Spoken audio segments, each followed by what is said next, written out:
आज की कहानी में आज मैं आपको एक राजा के बारे में बताने जा रहा हूँ जो भारत देश में हुई थी, जिसे हम कभी सोने की चिड़िया कहते थे।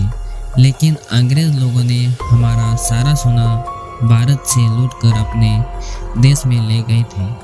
लेकिन अभी भी भारत के कई हिस्सों में प्राचीन समय का बहुत सा खजाना गड़ा हुआ है, जिसे चोरी हो जाने के डर से जमीन में गाड़ देते थे और उनकी मौत के बाद वह सोना चांदी कहीं धरती के गर्भ में गड़ा हुआ।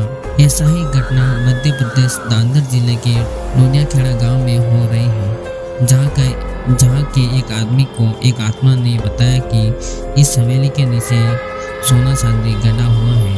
तो उसने अपनी सरकार को बताया कि एक राजा की आत्मा ने मुझको बताया कि जमीन में गड़ा हजारों टन सोने का रहस्य उसने मुझे बताया, जो आज के सोने के रेट के हिसाब से इसकी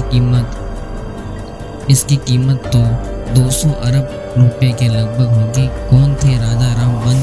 कहाँ से आया यह सोना? कैसे हुई राजा की मौत? कैसे मौत हुई राजा की? आइए इन पहलुओं पर प्रकाश डालें कि इतिहासकार चंद्रा तिवारी के अनुसार क्रांतिकार सूर्य राजा ने सन 1857 की क्रांति के दौरान अंग्रेजों को जला दिया था। वह कौन थे और कब से वह इस किले में रह रहे थे, यह किसी को स्पष्ट मालूम नहीं था। यहाँ के इतिहासकारों की मानो तो 4 जून 1856 की क्रांति में नीलेश्वर मंदिर में छिपे 12 अंग्रेज को जिंदा जला दिया था। इनमें जनरल डिलाफोर्स भी मौजूद थे। कहा जाता है कि राजा चंद्रिका देवी के बहुत बड़े भक्त थे। वह रोजाना सुबह मां चंद्रिका के दर्शन करने के बाद ही सिंहासन पर बैठते थे।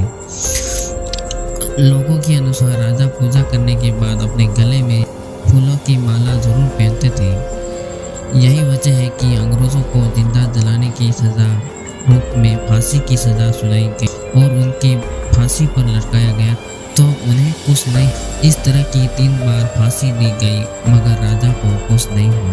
राजा रामबख्श सिंह ने गले में पड़े फूलों की माला को उतार कर फेंका और यमुना से अपनी आगोश लेने की प्रार्थना की।